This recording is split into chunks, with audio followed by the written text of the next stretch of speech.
अस्सलाम वालेकुम, आप सब देख रहे हैं जिना डिजिटल, जिना का पाकिस्तान, हम सबका पाकिस्तान।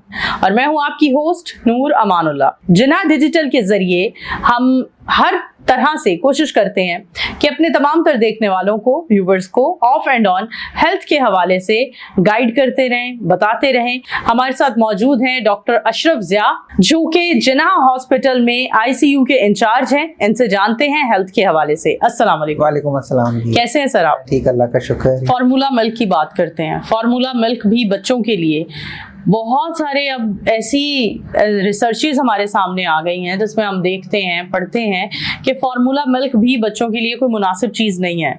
तो डॉक्टर्स तो रिकमेंड ही फार्मूला मिल्क करते हैं, आप क्या रिकमेंड करते हैं? जी मैंने इस पे ना काफ़ी ज़्यादा मतलब रिसर्च भी की। मैं एक हमारी जो है ना यूनिसेफ की एक ट्रेनिंग थी डायरिया की, उसका ये बहुत ही वेल बिफोर टाइम मैं स्टार्ट में ये करके आया था। उसके बाद अपनी प्रैक्टिस में आपको शायद यकीन आए मेरी बात पे, मैंने आज तक किसी एक बच्चे को भी फार्मूला मिल्क एडवाइस नहीं किया। अच्छा। और मेरे सारे बच्चे ठीक हो जाते हैं। हम ब्रेस्ट फीडिंग को एनकरेज करते हैं। ठीक है। अब माएँ क्या करती हैं, थोड़ा सा वो भी इजी वे तलाश करती हैं। ठीक है कि जी मैं बिजी होती हूँ या जॉब पे जाती हूँ, तो ये मिल्क जो है ना ये डॉक्टर साहब ने लिख के दे दिया है, इसको किसी मेड के हवाले कर दिया कि जो फीडर को आपने बॉयल करना है, उसमें पानी डालना है, ये इतना जो फार्मूला मिल्क डाल के इसको आप बच्चे को पिलाते रहे। उन बच्चों की कुव्वत मुदाफ़ियत कभी भी प्रॉपर नहीं होती। ठीक है। देखे ना, मैं तो जो इस्लाम भी क्या कहता है कि जी माए 2 साल तक अपने बच्चों को अपना दूध पिलाएं। यहाँ पे तो कोई सीन नहीं बनता। हमें जो स्टार्ट में जिस टाइम बच्चा पैदा होता है, ये मैंने बहुत जगह पे ये प्रैक्टिस देखती है, उसके पैदा होते सारी उसको फार्मूला मिल्क लगा दिया जाता है। ठीक है। और वो जो सबसे पहले जिसको आप बोलते हैं कोलेस्ट्रम, जो माँ का पहला दूध होता है, उसको अब हमारे जो अक्लमंद लोग हैं वो डिस्कार्ड कर देते हैं। वो फुल ऑफ इम्यूनिटी होता है, उसमें इम्यूनोग्लोबुलिन लेवल बहुत ही मैक्सिमम होता है। ठीक है। कि जिस बच्चे को आप पिला देते हैं ना, समझे कि उसकी आपने कुव्वत मुदाफ़त बहुत बढ़ा दी है। ठीक है। हमारे यहाँ पे अलमिया ये है कि बहुत सारी जो खवातीन, जो बुजुर्ग हमारे, वो कहते हैं नहीं तुम लोगों को क्या पता है, हमें पता है कि हमने क्या करना है। बच्चा पैदा हो जाएगा, क्या करेंगे, इसको वो जो कुर्ती देते हैं, हमारा जो कल्चर है वो पेप्सी की या चाय की, पैदा होते सारी उसको कोल्ड ड्रिंक, और उसको ये नहीं पता कि इसके नुकसानात क्या होंगे। फार्मूला मिल्क जो है वो किसी सूरत में भी कंपेरेबल नहीं है। वैसे ये भी एक बड़ी अच्छी इंफॉर्मेशन है कि बच्चे को जो गुड़ती दी जाती है वो किस चीज की दी जाए। अब देखिए, उसमें अगर तो आपने करना ही है लाजमी, अगर आप करते हैं, और तकरीबन पाकिस्तान में ट्रेंड है, मतलब बहुत आम है। अब हमें जो प्रॉब्लम हुई, जो मैंने खुद ऑब्जर्व की, कि बच्चा ठीक ठाक है, माँ ने रिसीव किया, 2 घंटे के बाद बच्चा चोक हो गया। क्या हुआ है? ठीक है। पीछे से कोई बुजुर्ग आए हैं, उन्होंने शहद की कुर्ती दे दी है। शहद होता है थिक। ठीक है। वो बच्चे की सांस की नाली में चला गया है, बच्चे का सांस वहां पे रुक गया है। आपने उसको इंटूबेट किया, मशीन पे डाला, बच्चा नहीं बच सका। अगर आपने वो देखें ना, अगर आपने मतलब उसको अगर रस्म को करना ही है, आप अर्के गुलाब लेके, या आप आबे ज़मज़म तकरीबन हर घर में मौजूद है, उसको जस्ट अपनी फिंगर पे लगा के आप बच्चे के मुंह पे लगा दें, उसको नुकसान ना पहुंचाए। ये चाय का और कोल्ड ड्रिंक का वो पता नहीं, अब एक ट्रेंड बन चुका है कि वो कहते हैं शायद ये एक मॉडर्नाइजेशन का एक जो है ना ट्रेंड है कि जी आपने इसको कोक के साथ या पेप्सी के साथ इसको आप गुड़ती दे रहे हैं। तो ये चीजें इंतहाई खतरनाक हैं। और फार्मूला मिल्क कभी भी किसी सूरत में भी वो माँ के दूध का मुतबादल नहीं हो सकता। अच्छा डॉक्टर साहब, एक तरफ हम बात करते हैं फार्मूला मिल्क नहीं देना चाहिए, जिससे मैं भी एग्री करती हूँ, और इत्तेफाक से आप डॉक्टर हैं और आप भी एग्री करते हैं। अच्छा, दूसरी तरफ हम देखते हैं कि खवातीन के सजेरियन पर सजेरियन हुए जा रहे हैं, एंटीबायोटिक डोज की एक बड़ी मिकदार उनको इंजेक्ट कर दी जाती है, फिर उनकी बॉडी का तमाम तर पानी ड्राई हो जाता है, जो कि बड़ी वजह बनता है। ब्रेस्ट मिल्क आता ही नहीं है, मदर फीड आता ही नहीं है। तो फिर इस सूरत हाल में माँ मतलब सिर्फ एक फार्मूला मिल्क ही ऑप्शन बचती है ना।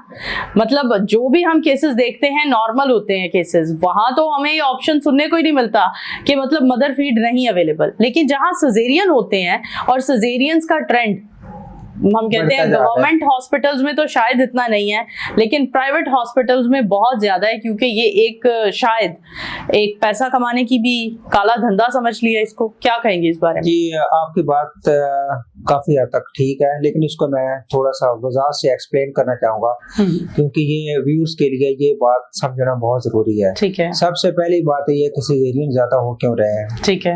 अब उसमें आप ये देखें कि हमारी कितनी सारी जो लड़कियां हैं जो प्रेग्नेंट होती हैं खवातीन, वो कुछ घरेलू काम काज करती होंगी।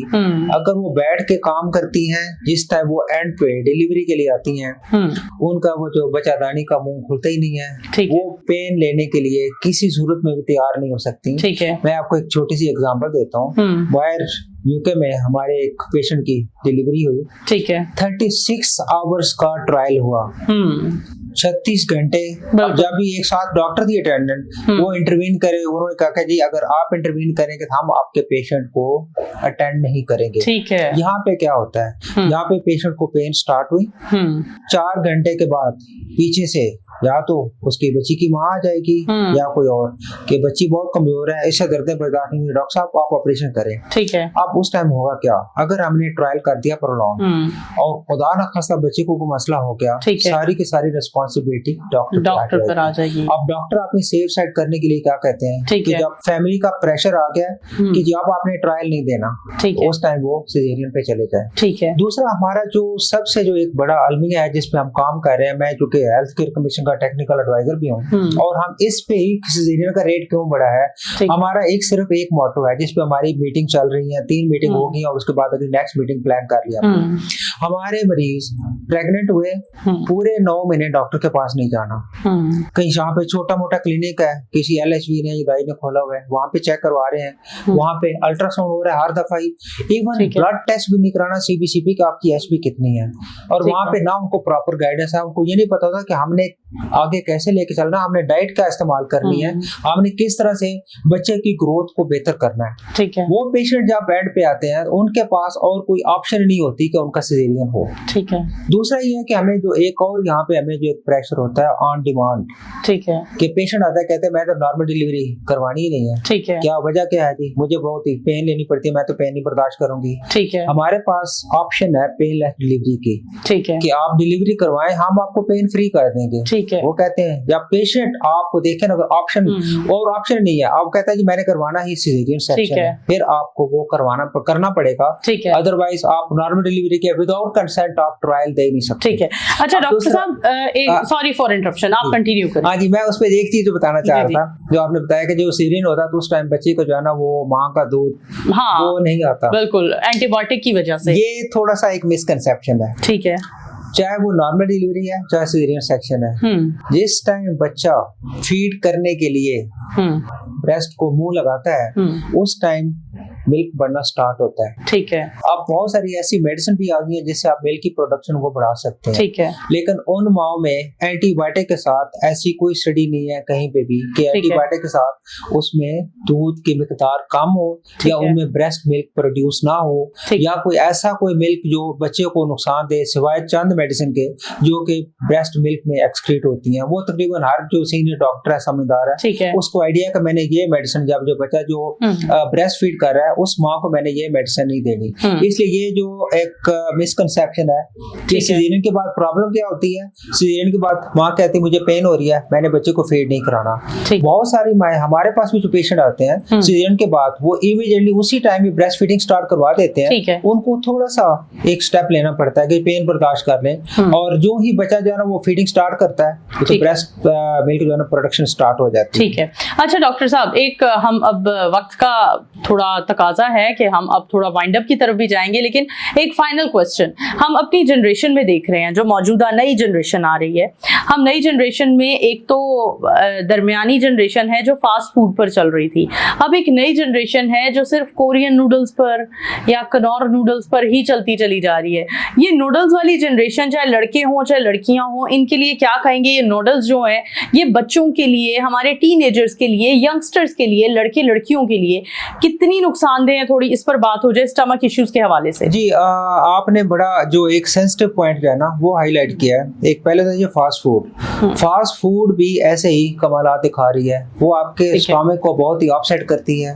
उसके बाद फिर पेशेंट का यही क्वेश्चन होता है कि डॉक्टर साहब मैदा खराब हो गया, मैदा ठीक नहीं हो रहा। उसमें जो आपको जो जायका देने के लिए जो मसाला जात इस्तेमाल होते हैं और वो चीजें बाकी इस्तेमाल होती हैं। जो नूडल है ये तो इस पे तो बहुत सारी स्टडीज आ चुकी हैं कि इसमें सम सॉर्ट ऑफ जैसे कोई प्लास्टिक का मटेरियल वो चीज और पता नहीं क्या क्या इस्तेमाल होता है। ये आपके स्टमक में जाके उसको यूं वहां पे जैसे आप कहते हैं कि उसको बिल्कुल ऐसे सॉलिड कर देते हैं कि उसकी मोटिलिटी को बिल्कुल रोक देती हैं। तो ये बच्चे जो नूडल लवर हैं अगर ये इसको फ्रीक्वेंट यूज करते हैं उनका टोटल जो निजाम है वो तबाह हो जाता है। ठीक है। वो फिर बाकी जो चीज भी खाएंगे उनको ना तो उसका कोई इफेक्ट होगा और ना ही वो प्राकृतिक तरीके से डाइजेस्ट हो पाएगी। ठीक है। और ना ही उनका वो फिर आए दिन उनको जो प्रॉब्लम होती है, जो हमारे पास पेशेंट आते हैं, किसी को कॉन्स्टिपेशन हो गई है, किसी को डायरिया हो गया, किसी को वॉमिटिंग स्टार्ट हो गई है कि ये नूडल खाई थी या बर्गर खाया था और ये प्रॉब्लम स्टार्ट हो गई है। तो आपने बिल्कुल सही पॉइंट आउट किया कि ये मैं तो इसको कहता हूँ इट्स पॉइजन, ये जहर है। ठीक है। और ये माएँ तो बड़े शौक से बच्चों को बढ़ा के देती हैं और होता ही है कि कोई बात नहीं, कभी कभी बच्चों का दिल करता है, लेकिन ये सेहत के लिए बहुत नुकसानदेह। ठीक है। और अगर हम बात करें कैफीन की, जो आजकल ब्लैक कॉफी का ट्रेंड बहुत आम हो चुका है, सुबह उठते ही ब्लैक कॉफी, काम कर रहे हैं black coffee, black coffee, black coffee, ये ब्लैक कॉफी कितनी नुकसानदेह है, थोड़ा इसे भी एलैबोरेट कर। ये हम इस पे अगर दो चीजों पे हाईलाइट करते हैं, एक निकोटीन, एक कैफीन। चाय में कैफीन होती है, सिगरेट में निकोटीन है। पिछले दिनों में एक मैंने प्रोग्राम किया था उस पे नस्वार पे, ठीक है, तो उसमें निकोटीन की कंसंट्रेशन बहुत ज्यादा होती है। कैफीन है क्या है? कैफीन आपके ब्रेन को एक्टिवेट करती है। ठीक है। एक बंदे की एक जो नॉर्मल कैपेसिटी है काम करने की, अब आप कहते हैं कि मैंने रात को 3 बजे तक जाग के काम कर रहे हैं, आप कैफीन की बहुत ज्यादा मिकदार इस्तेमाल करेंगे जो आपके ब्रेन को इतना एक्टिवेट कर देगी कि ब्रेन के साथ साथ आपका बाकी सिस्टम भी सारा वो एक्टिवेट हो जाएगा। ठीक है। और दूसरा उसके साथ जो प्रॉब्लम होती है, आपका जो गैस्ट्रोइंटेस्टाइनल सिस्टम है, जो निजाम है, वो बड़ा बुरी तरह मुतासर होता है। ठीक है। आपकी भूख खत्म हो जाएगी। आप जब प्रॉपर तरीके से डाइट नहीं लेंगे तो उस पर प्रॉब्लम क्या होती है, आप में वेट लॉस और फिजिकल प्रॉब्लम होने के साथ साथ एक आप देखो आजकल बच्चों में बहुत ज्यादा जो चिड़चिड़ापन, डिप्रेशन और बहुत ही उसमें जो पैनिक अटैक्स और वो चीजें शुरू हो जाती हैं। ये मेन वजह है, ये जो आप निकोटीन और कैफीन यूज कर रहे हैं उसकी वजह से। ठीक है। Thank you so much doctor साहब आपके वक्त का। जी नाज़रीन, आज के पॉडकास्ट में हमारी कोशिश थी तमाम तर उन चीज़ों से, उन बातों से पर्दा उठाएं और उन सवालों के जवाब आपके सामने रखें जो एक मिसकंसेप्शन हेल्थ के हवाले से हम आसपास सोशल मीडिया पर सुनते हैं, जिसमें हमने बात की सी सेक्शन का रुझान क्यों ज्यादा बढ़ता जा रहा है। हम हमेशा जिम्मेदार ठहराते हैं डॉक्टर्स को, सिर्फ और सिर्फ मनी मेकिंग के लिए डॉक्टर सी सेक्शन करवा रहे हैं, लेकिन आज हमने ये भी डिस्कस किया किस तरह से पेशेंट्स आकर बज़िद हो जाते हैं कि हमें करवाना ही सी सेक्शन है। दूसरी जानिब हमने बात की फार्मूला मिल्क बच्चों के लिए कितना नुकसानदेह है। तो मुझे लगता है आज का हमारा ये पॉडकास्ट हेल्थ के हवाले से, हेल्थ लवर्स के हवाले से एक अच्छा इंफॉर्मेटिव पॉडकास्ट साबित होगा। Thank you so much once again doctor साहब, बहुत शुक्रिया आपके वक्त का। इसी के साथ अपनी होस्ट नूर अमानुल्लाह को दीजिए इजाजत, दोबारा हाजिर होंगे, तब तक के लिए अल्लाह हाफिज।